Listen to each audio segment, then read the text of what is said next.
Hey, good morning, everybody, and welcome to another Cars and Coffee with me, Kenny Brown, where over the next hour or so, we're going to talk cars and cool stuff and all about performance. And if you're a car guy or gal that really wants to learn about performance and all that sort of stuff, you're in the right place because we got some really cool things to talk about today. Also, I'll be answering your questions. I've got some questions that were sent in, as well as don't forget that you can send in questions today, and we'll answer them at the end. You may see that my background is a little bit different today, and that's because kind of like the main tech subject is going to be talking about vented hoods and all the benefit that you can get from a vented hood. And that's I just saw we hang a hood up there behind me, and then of course I've got for those who haven't been with me for a while, I got my trusty toolbox. It's been with me since the 70s, and it's been to about every major racetrack in North America. So, going down my list today, we're going to talk about hoods. We have a lot of people say that don't you do anything for 550 Mustangs? Well, yes, we do. It's just that the 197 and the IRS 99-04 Cobras seem to be a real strong part of our business, but we actually do quite a bit with 550 cars. So I've got a number of them we're working on right now. And of course, we got the questions that came in from the Speed Therapy Society, and we've got some really good questions today that we're going to talk about. I think we're waiting for more people to join us. And I forgot the YouTube, 3 buttons: subscribe, like, and the bell to get notifications. And Facebook guys and gals, hit the like and share.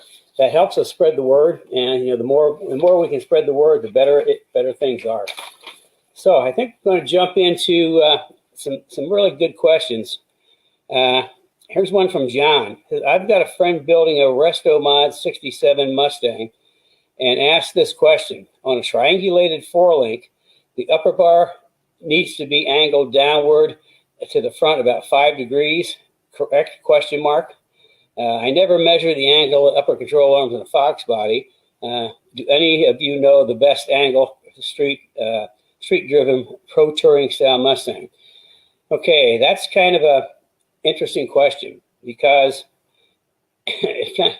you're getting down to suspension geometry, and just to make an arbitrary thing that it needs to be angled down 5 degrees. I mean, it's hard to say. I mean, it's all about the side view swing arm geometry, which creates your instant center, and that's if you take the upper control arm and the lower control arm. Anyway, however, wherever they intersect, that becomes your instant center. Now, the thing is, if at that five degree down, if you jack the car up or lower the car, then all of a sudden the angle is going to increase. So that's an arbitrary number. You couldn't go by that. It all boils down to geometry. The guys that have been in the academy or taken the academy know exactly what I'm talking about, because we went through the geometry on splayed 4-link rear suspensions, and the big problem with those is the roll center is just like way too high. But anyway, you said triangulated. I call it splayed 4-link. I can't say that 5 degrees is the right one. It depends on where's the lower one, where's it pointing. It all has to boil down to side view geometry. So I'm sorry I can't give you a good answer, but there's not. Unless this is a kit that somebody has made that says you need to have the 5 degree down, then try that. But I look at where's the intersection of the upper and lower control arm, because that's your instant center, and that's where your rear grip comes from, because that creates the anti-squat. So sorry I couldn't help you more than that, but like I say, those that have taken the academy know exactly what I'm talking about, because we spent a lot of time talking about suspension geometry. Matt, he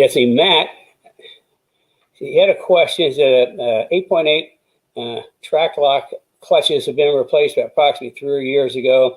I got a dozen autocross and maybe 3 track days in Ohio. The car fully hot operating temperatures, getting intermediate growl from the back in high load corners.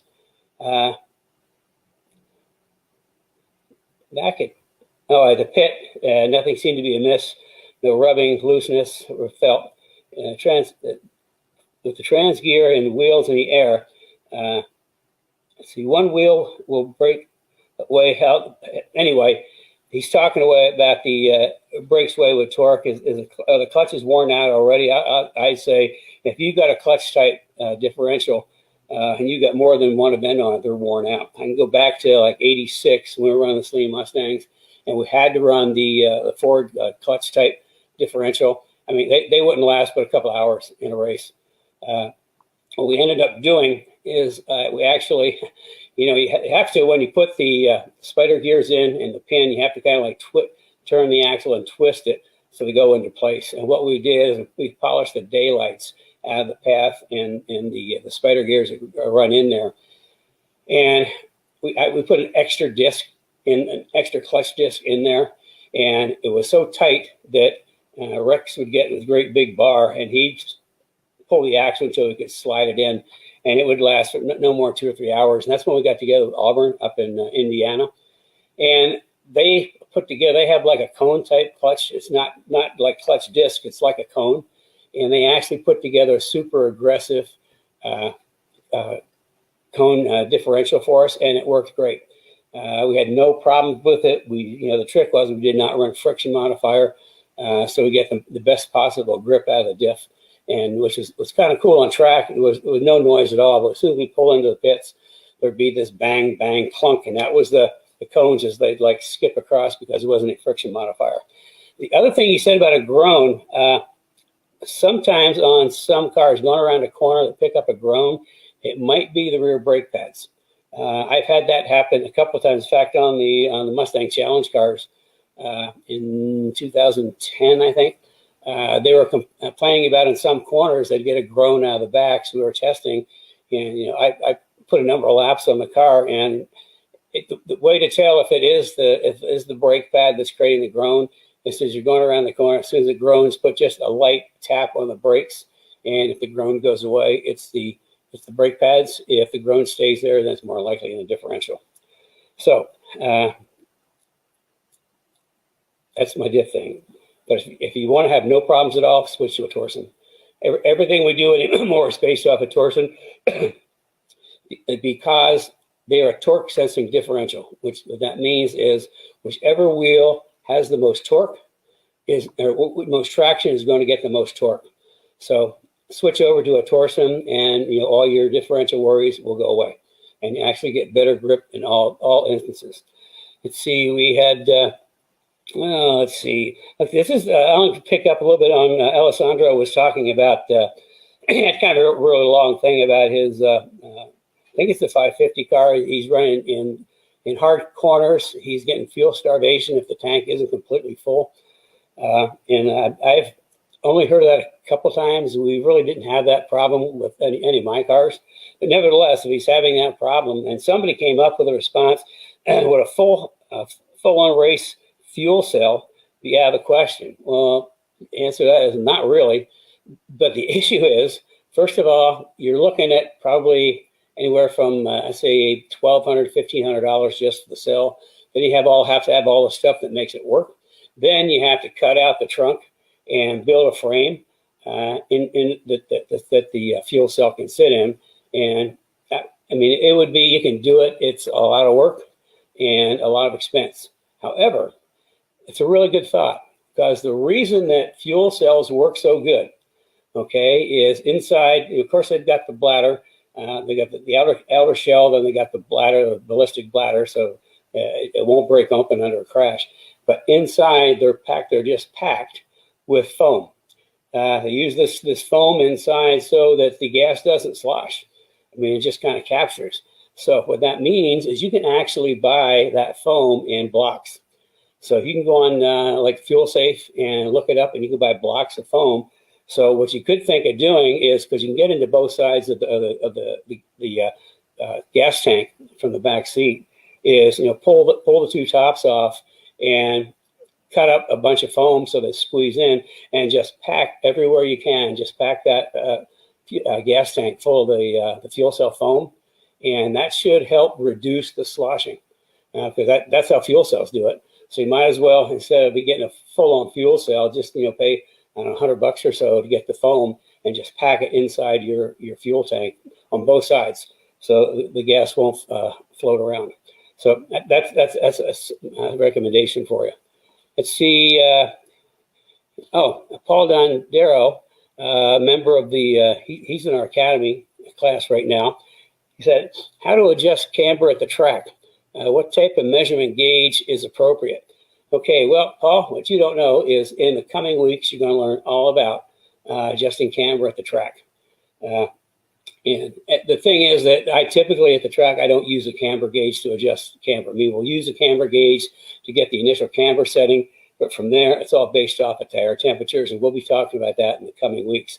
However, there's a number of ways for checking camber. I mean, go online. There's a whole bunch of different camber gauges out there that you can purchase, or you can get really creative. You know, I was in a spot, it was a while back, we didn't have, you know, my camber gauges disappeared, and we needed to check camber. So I looked around the shop and made my own. I came up with, I used a level, and this is, it's actually an angle gauge. I don't know if you can see that, but I actually just got two long 1/4-inch bolts and put it on a level, and instantaneously I've got a great and super accurate camber gauge, because you can, I don't know if you can see, yeah, you can see it as I move it, you can see the angle move. So, I mean, there's a lot of different ways you can, you know, most of the camber gauges are, I think they're overpriced, but they're like maybe a couple $100. You can also, you know, if you want to be on the value side, you can buy little angle gauges and just, again, like mount it to something. Little square angle gauges you can buy for like $20-30. And if they're magnetic, you can get just a piece of angle iron, stick it on there, and then put that on the wheel. And you got instantaneous camber gauge, just slick as can be. So let's see, what else have we got today? Can you explain the basic concept of weight management under various braking scenarios? You know, that's kind of a tough question to do, but you know, the whole idea of when you're driving a car on track, I mean, your primary job is weight management. You need to put the weight where it's going to do the most good. Under acceleration, you want the weight at the back of the car. Under deceleration, braking, and turning, you want the weight at the front of the car. So it's all about managing the weight. And it's if you don't know where the weight is, if you can't feel the weight, you're not going to go well. So I mean, the thing about driving, you need to concentrate. Okay, where is the weight? You know, going into a corner, you want that weight. As you hit the brakes, weight's going to transfer to the nose of the car. That's going to get it to turn. As you're accelerating, weight transfer to the back. So I mean, the different braking scenarios. I mean, there's, you know, how many different braking scenarios? There are tons of different scenarios. But at the end of the day, I mean, you always want to manage your weight for braking, acceleration, or even going around a corner. We'll go into a little more of that in the academy. But I mean, it's a good question. But it's like every corner, every braking situation is different, and in each one of those, you have to look at where's the weight. Where am I using the weight? I'll tell you a quick story. Evan Smith, who we've had on here, has been around forever. He's one of the, you know, the better magazine editors that have been in the industry a long time. Well, I was teaching him, and he was like scary fast. But what I mean by scary fast is he had some raw talent and he was quick, but he was not managing the weight. I mean, it's like we were driving along and I could not tell where the weight was on the car.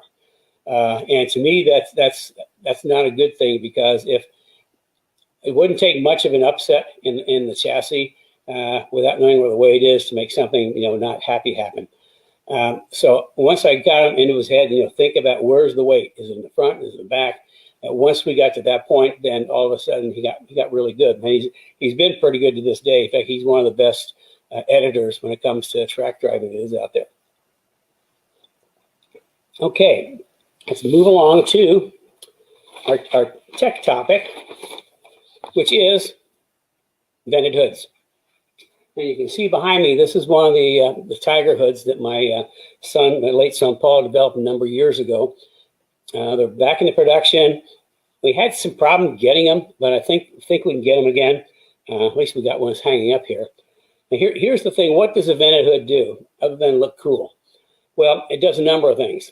If you're driving down the track, air is just rushing into the radiator. Okay, it's packing up in front of the radiator. It's forcing its way through, and once it gets through, where is it? It's packing itself into the engine compartment. So you're getting high pressure air, plus it's hot, it's expanding, which even makes it more high pressure. And the only place for it to go is down and out. Well, if you're building up all this air in the engine compartment and it's going down, what's happening is building up a small high pressure area under the front of the car, which, going down the straightaway, sometimes it makes it feel a little light. That's because you got like high pressure building up on the front of the car. By having a vented hood, two really good things happen. First, you get rid of that heat. All the heat that's building up in the engine compartment goes right out the top. That also means all that air that's coming through, that's building up pressure in the engine compartment, isn't gone down, it's gone up, which means that it's gone up. It's going to create a little bit of negative air pressure underneath the front of the car, which is going to help forward bite and grip, and also high-speed stability.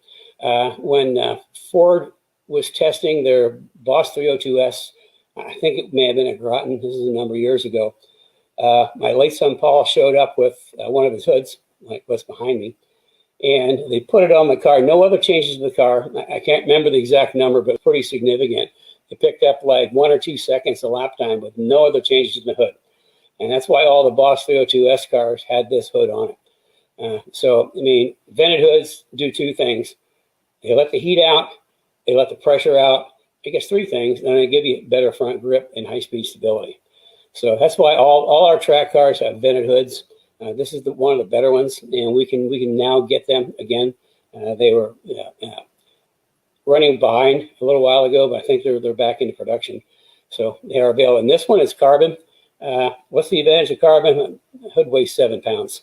If you think about that, I don't know if you've looked through the hood of a Mustang, even though they're supposed to be aluminum or whatever, they're pretty heavy. So you think if you replace that heavy hood with 7 pounds, I mean, that's taking, not only have you released the pressure, you let the heat out, but you've taken weight that's mounted high in the chassis, and you've gotten rid of it. So there's so many good things that happen with a vented hood, especially a carbon vented hood. Okay, let's see. Let's get to the S550 cars. Now, we have, like I say, we have people say, don't you have anything to do with the 550 cars? Yeah, well, actually, we do a lot. It's just that the 197s and the Cobras seem to be a really strong part of our business, especially on the IRS cars, because we're the only ones that really understand and support IRS.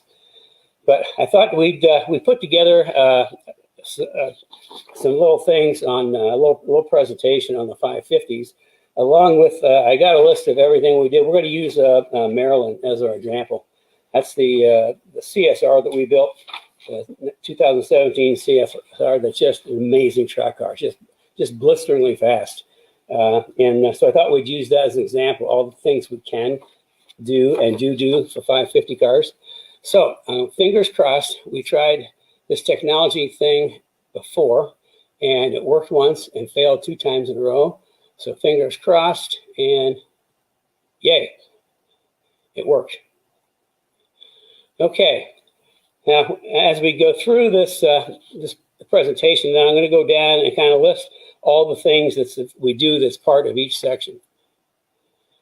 So first of all, here's the different packages. Now, with our program, we've got base packages, which are sort of levels of performance. And from there, each car is specifically contented for the individual customer based on their needs, their budget, a lot of different things, we talk through, but we start with a basic level of performance, and then we kind of work from there. And the base one is sport touring, which is, just what it says. I mean, it takes a Mustang and makes it a much cooler, more fun for touring or driving every day without being, getting too aggressive. And even one of our sports touring packages is totally comfortable on track. So just because it's a touring car doesn't necessarily mean you can't take it on track. And then we get the next level up is the GT4, which is a street performance car that you can take on track. That's the best way to put it. It's a level up from the sport touring. Everything's a little more aggressive, more content. more fun, more handling, more grip, more performance. And then the next level up from that is the GT4 CS or Club Sport.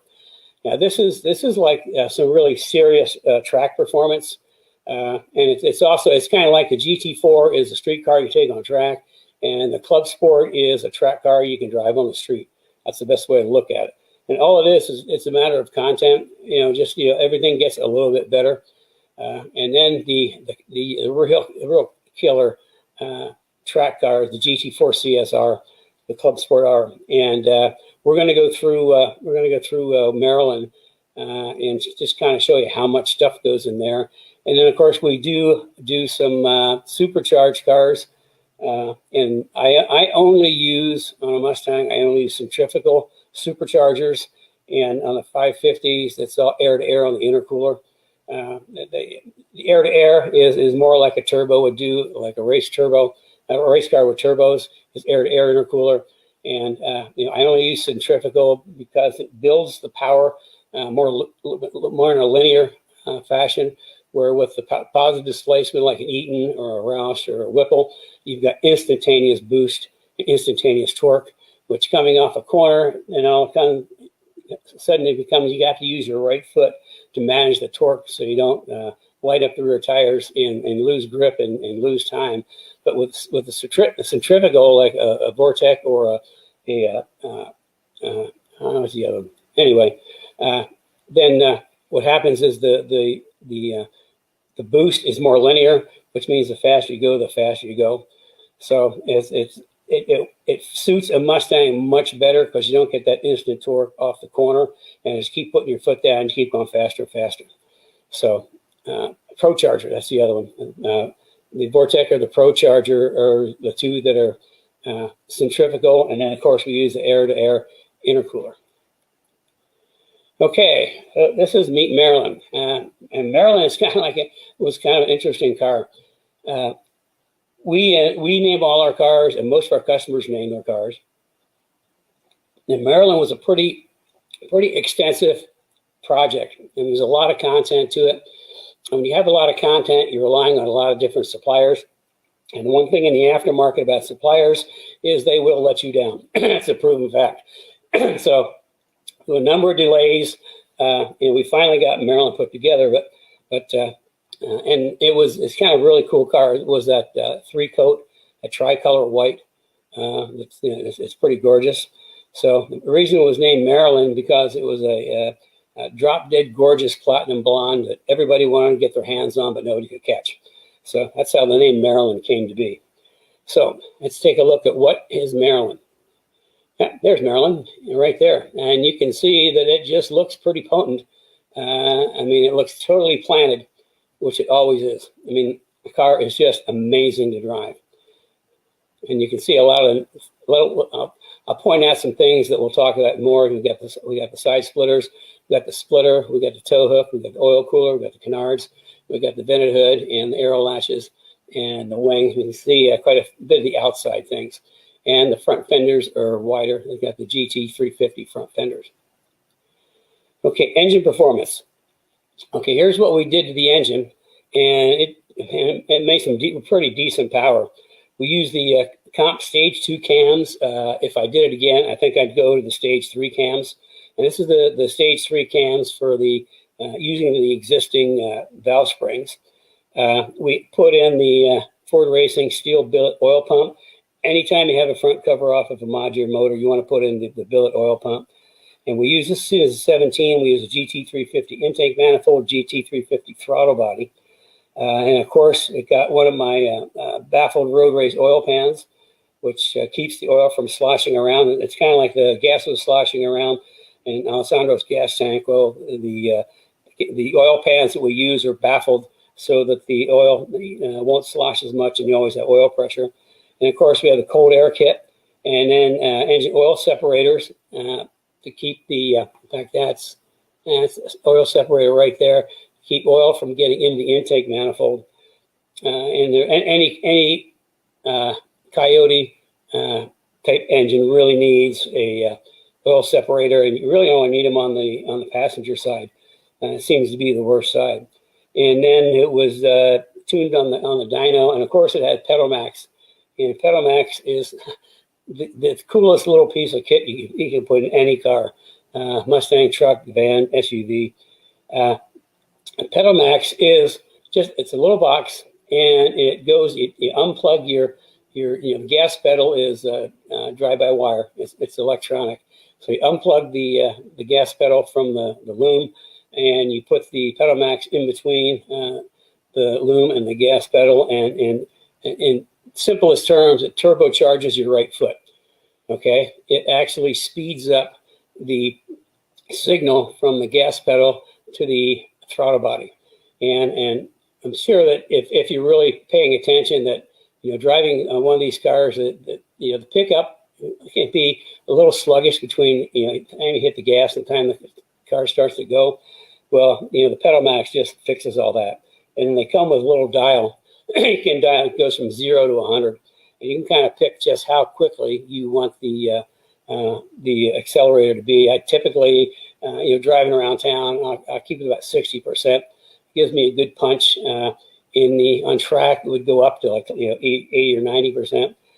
But around town, if it's raining or snowing or in parking lots, I'll turn it down to 0. And the reason I turn it down to 0 in parking lots is because if you hit the gas, the response of the throttle is so quick, the car will actually jump. So that's kind of what happens underneath the hood.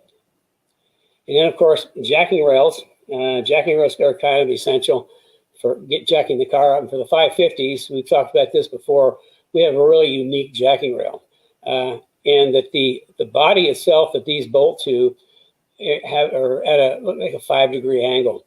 So what we do, instead of using tubing, it would put the bottom of the rail at a 5-degree angle. We actually use these built out of flat steel. They're laser cut and then formed and welded together so that they mount flush on the body, but they're totally perpendicular to the ground, so you got a flat surface to jack on.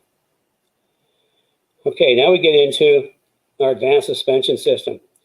And for this, we put on, because it was a track car, the JRZ RS Pros, which are a double adjustable monotube with remote canister. And the RS Pros, it's a fabulous shock package for the 550s. Even though it's the RS series, which is sort of a club shock, it is just a smidgen short of a race shock, which makes it really, really a good shock to put in.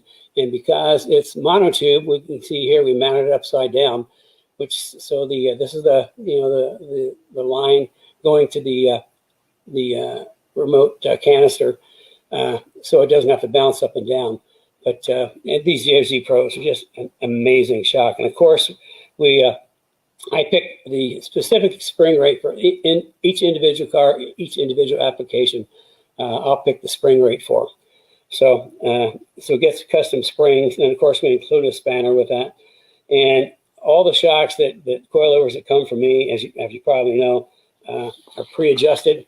They're fully assembled and pre-adjusted with a starting adjustment and just a little bit of a tuning 101 tuning guide. And then instructions. If you have any questions, to call into me, and I'll give you some direction on tuning cars, on tuning the shocks.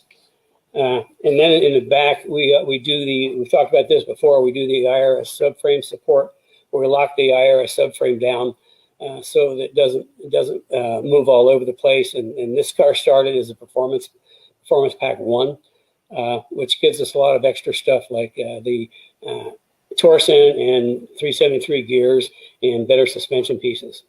And then for the exhaust, we have a picture of exhaust. Okay, for the exhaust, is Bassani long tooth stainless steel headers, X-pipe with high flow cats, and I'm reading my notes. High flow cats. Because it's going to be a track car, we only deliver cars with catalytic converters. Period. Absolutely no exceptions. But because this was going to be a track car, pretty much a dedicated track car, then we had the replacements for the catalytic converters in the trunk, so that when you're at the track, you could switch it out. Because the catalytic converters on track will get really, really hot. And in some instances, if you go off track and it's summertime and dry grass, you light it on fire, they get so hot. And then we got the 3-inch stainless exhaust, and you can see these lovely little tips that come out the back. So moving up from the exhaust, what's on here doesn't match what's on my, oh yes it does, I'm in the wrong spot. Gosh, I haven't had enough coffee yet, I apologize for that. Drive line, talking about the drive line, this gets a shifter. The transmissions that come with the cars are not that great, but the shifters are even worse. So one of the first things we do is we throw away the factory shifter and put a shifter on that mounts completely 100% on the transmission, so it doesn't move around.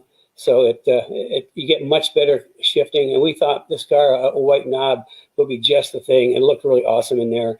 And then the other thing in the drive line, we put aluminum drive shaft. Didn't need to do anything differential because it came with a Torsen and 373 gears. And then we also added a transmission cooling scoop. We didn't, for track day cars, only do like 20-minute sessions. Don't really see the need to do a transmission cooler. A full-on race car, for sure, we do a transmission cooler, but for 20-minute sessions, you can get by with just a transmission cooling scoop. And speaking of cooling, in the cooling department, we add our triple pass radiator, which is high capacity triple pass. We've talked about this before. In fact, radiator, we're starting to sell a lot of those radiators. I think the word's getting out just how darn good these radiators are, and they're just a complete easy OE swap. They just drop right in. We have an SN95, 197s, and 550s. And it just makes a huge difference in cooling capacity. Even on the 550 cars, it helps bring the oil temperature down, because I know a lot of people are concerned about that. We had one customer with a GT350 at Road America that took like almost 30 degrees of water temperature out at Road America with this radiator. So that's kind of like that really the first important step. But seeing this car was going down to Phoenix, then we put an engine oil cooler in there, and a pretty good size oil cooler. But even so, it's thermostatically controlled, which means the oil cooler doesn't come on until oil temperature is over 180 degrees. And if it gets under 180 degrees, then the thermostat shuts it off. So the oil is always at least 180 degrees. And then the differential, the same thing. We use a thermostat controlled differential cooler. We wired into we hot wired into the car, so the driver doesn't have to worry about turning on a switch. And a long, long time ago, when we started doing oil coolers or diff coolers on the Cobras, and we had a little switch mounted up in the console. And what we found is a lot of times the guys get all kind of jacked up, ready to go on track, and they forget to turn it on, and they burn up their diff. So to avoid that, we just go to a thermostatically controlled system. Again, about 180 degrees.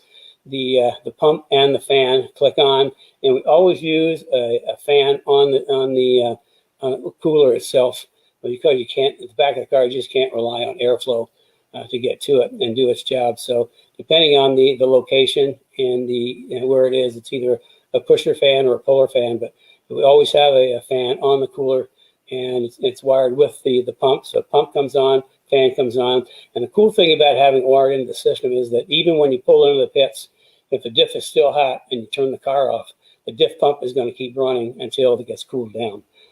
Where if you had it wired into, the key, you turn the key off, and all of a sudden all that heat sink and the diff is just going to stay hot.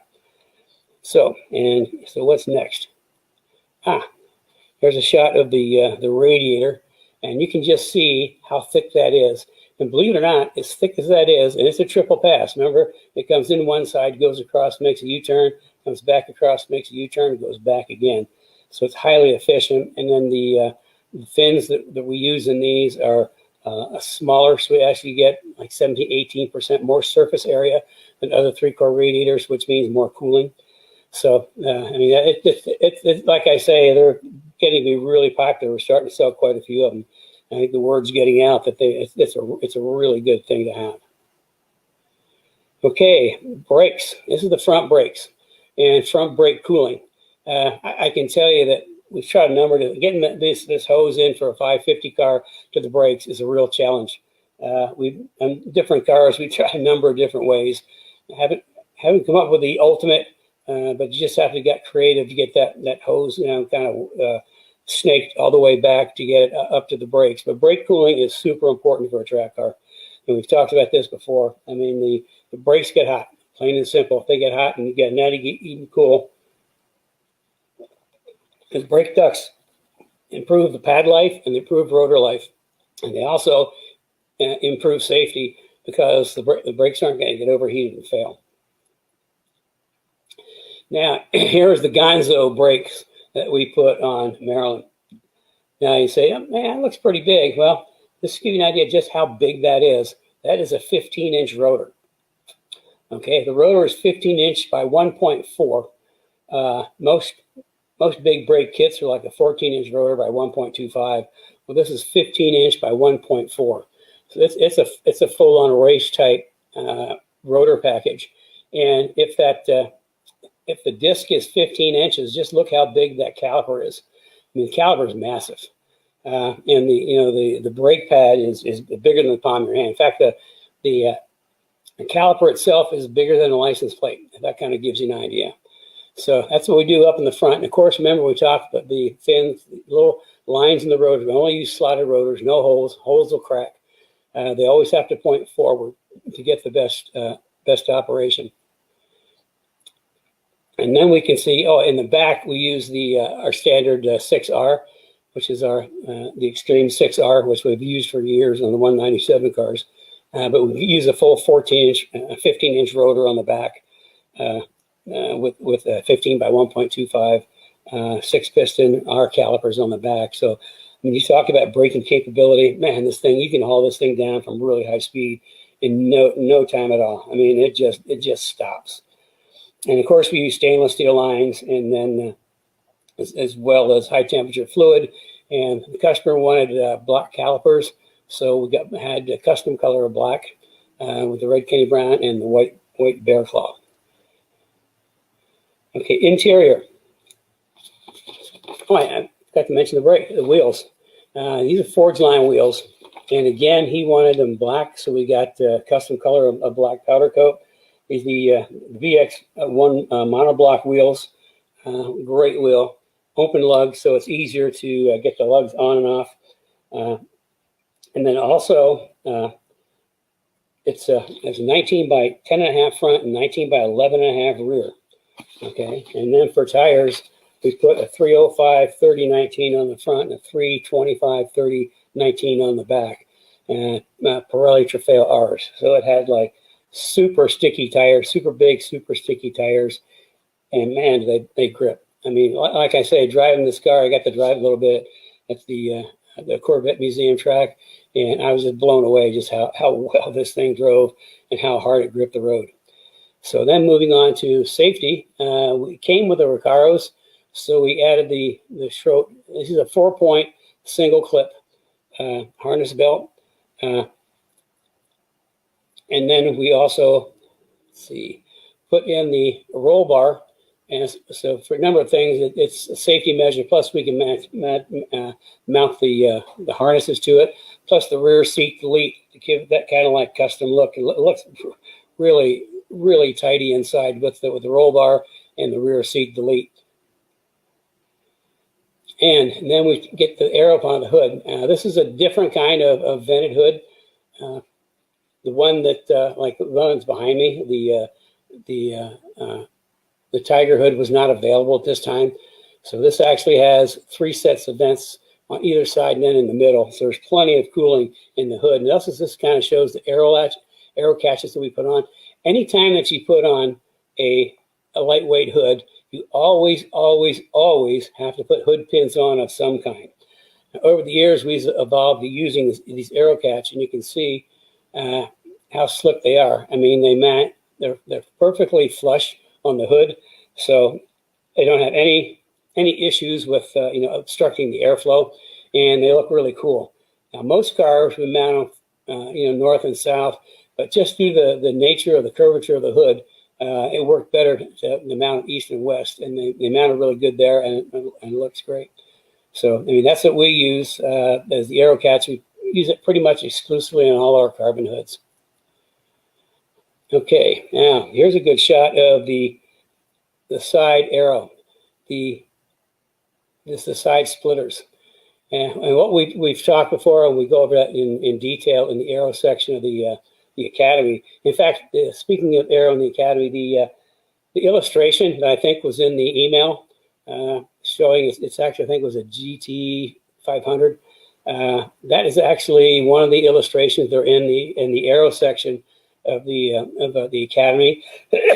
I spent 2 weeks talking about aero and how it works in a car and how to improve a car through aero. And this kind of gives you a really good shot of, this is the side splitter, and that keeps the air from rolling under the car. Air, as you go down the road, air wants to roll under the car because it's curved here. And by having a side splitter, it keeps it from rolling under, which helps keep the back of the car under negative and keep the car down and flat. Also shows you the front splitter that we put on, carbon splitter. And then because we're going from max downforce on this front and back, we added some really small, not huge, but just some small canards, just a little more front downforce along the splitter, the canards, and the hood. Really pull the front of the car down, and the side splitters, the wing, and the diffuser, which you'll see, hold the back of the car down.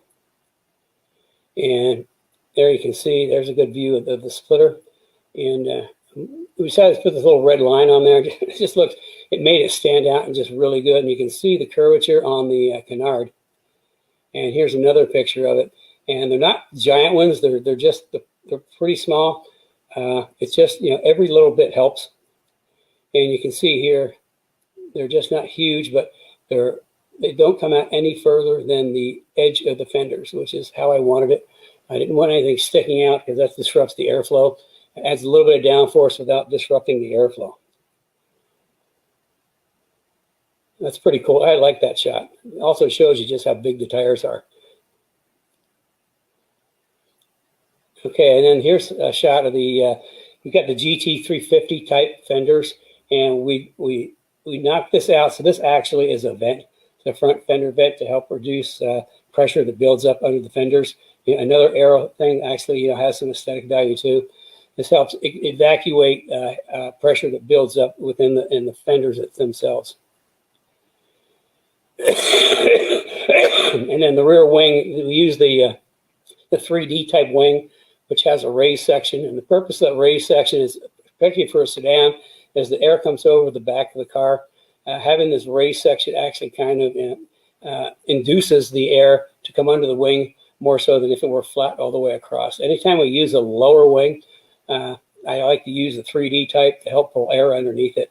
In racing, we'd use a tall single plane wing because we can get it up in the airstream. But putting a great big tall wing on a street car / track car, really, it's kind of like we didn't want that look at me thing, driving down the street. So the cops say, "Hey, I think I'm going to arrest that guy."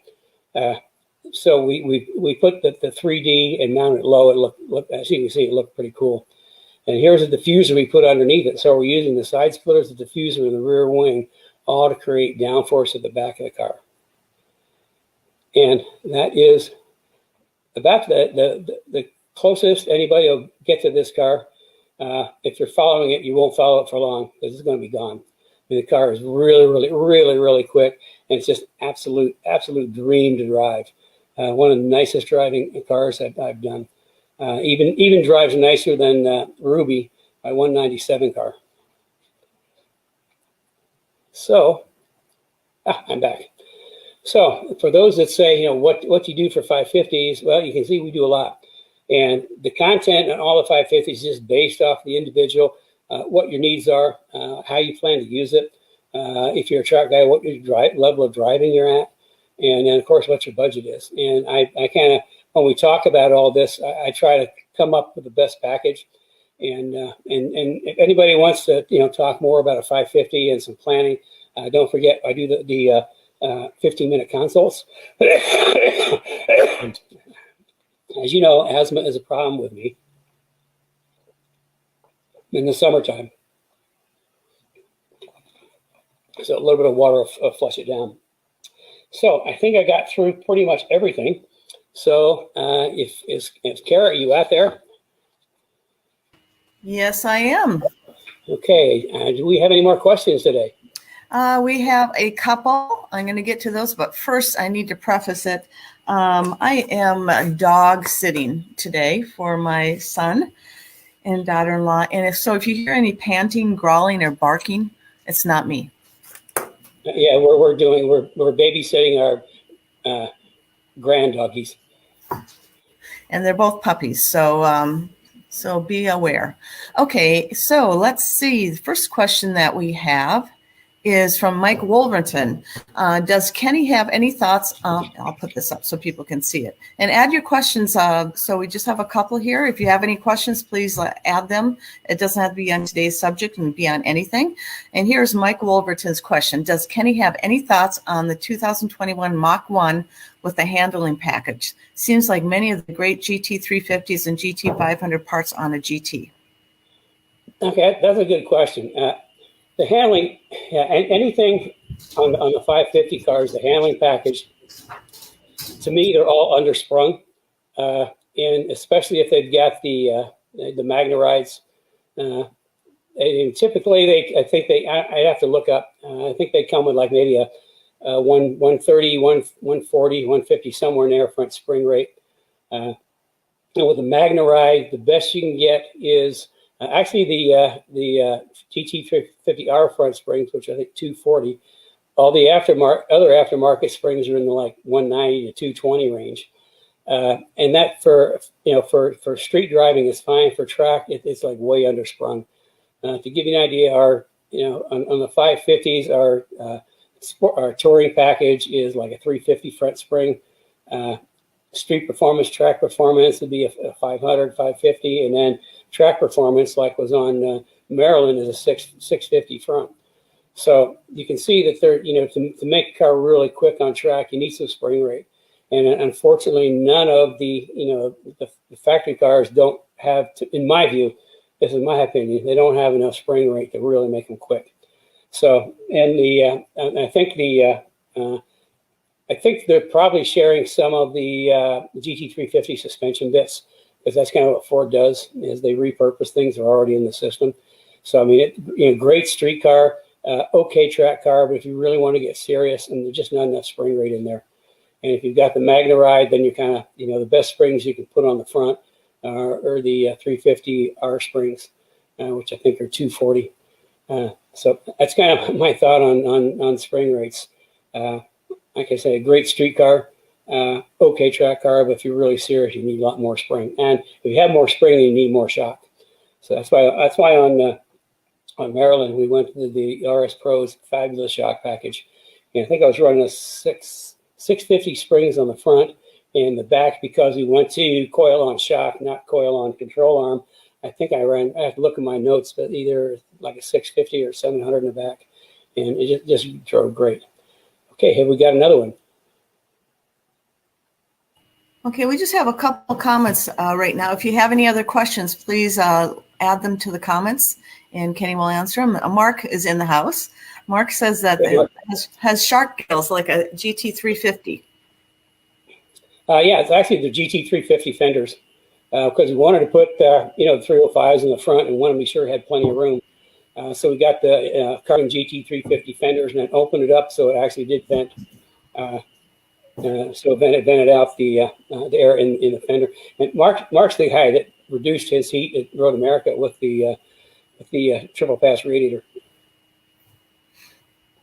Okay. Cliff just has a comment. He says the GT CSR is one very nice car. Cliff, I think you have a beautiful car. So yeah, Cliff's got a really nice car too. It's a FR 500S from the Mustang Challenge in 2009-10. Actually, one of the very same cars I engineered. And then we've got it in. We've updated it to. We really updated it. We made first update. We took it up to, because we want to kind of preserve, the integrity of the FR 500S. We updated it to 2011 Pirelli World Challenge GTS specs. In 2011, there was no place for the FR 500S cars to race because the Mustang Challenge ended. So SCCA let them into World Challenge with some updates. They could do the Ford heads, hot rod cams, intake manifold, throttle body, which we've done and made some really decent power. Actually, the Ford heads aren't available anymore, so we got a really nice set of stage 2 from Livernoise. It makes like 380 rear wheel horsepower, which is pretty decent for a 3-valve. And then we also did our AGS 4.5 suspension. 4.5 is the newest suspension with the K-Link at the back. And we're going to do another round of introduction on the K-Link and opportunity for people to purchase them. We've been through 2 rounds, and we have to do it rounds because it's such a complicated piece. It's not something you can just kick out like a whole bunch of widgets. It takes some real effort to build them. But the results are totally amazing. We got guys that aren't picking up tenths of seconds in their lap times. They're picking up seconds, and not 1 or 2, but a lot of seconds just by adding the K-Link to the car. So we'll be talking about that in future weeks too. Anyway, it's a pretty sweet car. It's a really nice car. And also to help the aero, we added our front fender wickers. I think we showed that. We showed that like a couple of weeks ago. Yeah, last week we showed it. Last week we showed the front wickers on his car, and we, of course, he's got the Tiger hood, and the wing that comes on the FR500S is not particularly efficient. In fact, kind of like the joke was back then, that it made 19 pounds of downforce at 0 miles an hour. So what we did, so to keep the integrity of the car, we just added just a little piece of aluminum angle on the back of the wing like a gurney, which actually will help the wing become a little more efficient. Plus, we added a diffuser at the back, again, to help the wing become more efficient. So it's going to have some pretty decent downforce. It's got some grunt. And then, of course, we got the JRZ single adjustables on there, which are, great track day shock. Okay, what did Joe want to know? So Joe, Joe Johnson, do you need to retune the Magna Ride shocks if you put the R springs on the regular GT350? Now, Joe has a GT350. Yeah, I don't have an answer for that because I just don't know. I don't know. You probably have to check with. There should be some people in the forums that would know the answer to that. I just do nothing with the Magna Ride, so I just have no answer for you. But I would think that, in the very least, you'd use the same strategy that the GT350R would use. But seeing as you already are a GT350, I don't really think you need to do much to it. I think you just put the springs on and drive. Would be my first guess. But then, like I said, I'm not an expert on Magna Ride. Okay. Okay, so I have a couple announcements to make. First of all, this is the last call for the, if you have any questions, you need to add them to the chat and Kenny will answer. If not, you'll have to wait until next Saturday. So wanted to give a few announcements. Kenny's going to be doing a mini brake workshop July 31st. That's 2 Saturdays from now. If you're a Speed Therapy Society Facebook group member, you will get announcements in there. If you're not a Speed Therapy Society Facebook group member, you may want to join that group. There's a lot of great conversation going on in there. Kenny comes in now and then and does share some tech talks and things like that. So it's a really fun group to be in. And plus you'll be, we announce all our workshops in there, and that's where you can register for most of them. So anyway, that's where the questions and subjects. If you want me to talk about a specific subject, send it in through there. And because I talk about what you guys want to know about. Like today, we've had some questions on hoods. I talked about hoods, and also some people want to know what we did with 550s. Well, now you know what we do with 550s. We can do a little, we do a lot. So yeah, send your, if you want me to cover a certain subject, send it into the society, and I'll put it on my schedule and do the best I can to answer your questions. And again, that's a private Facebook group, and it's at Kenny Brown Speed Therapy Society group. If you want to look for that or Google that. Otherwise, there's a link right here that you can join. So it's a great group. Looks like, again, it's the last call for questions, if you have any questions. So a couple things we're doing. I think Kenny mentioned some of them. We're doing the brake workshop July 31st. We're also doing another How to Transform Your Driving Experience, a 3-day workshop, and that's going to start August 9th. Again, you'll find out about that and where to register in the Speed Therapy Society Facebook group. So look for that. We do not have the link for that, but next week we'll have the link so you can register from there. Those of you that have taken it know what a value it is.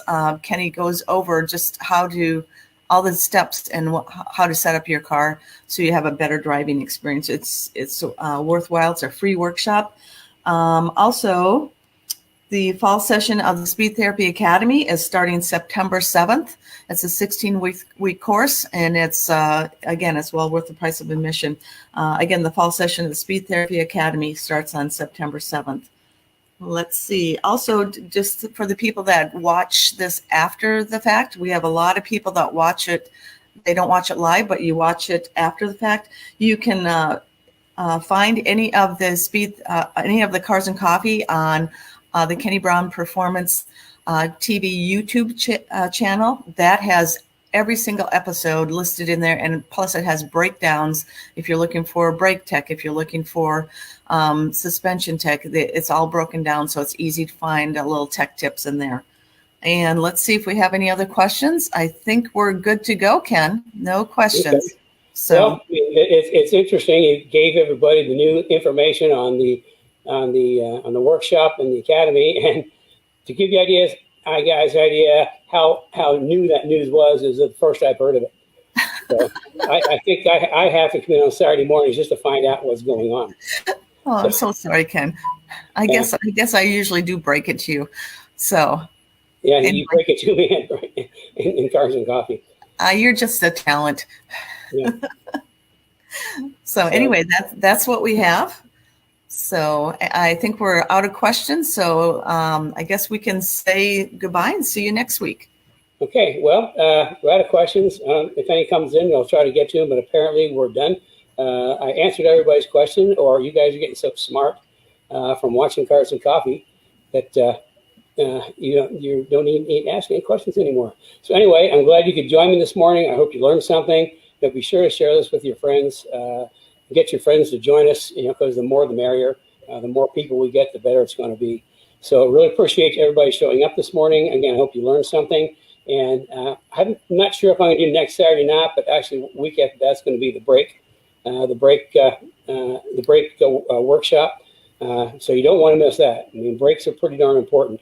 A lot better to stop your car with a good set of brakes than a tree or a concrete wall. So with that, we're going to sign off for today. And if I don't see you next week, I'll see you the following week after. So have a good rest of your weekend and drive safe.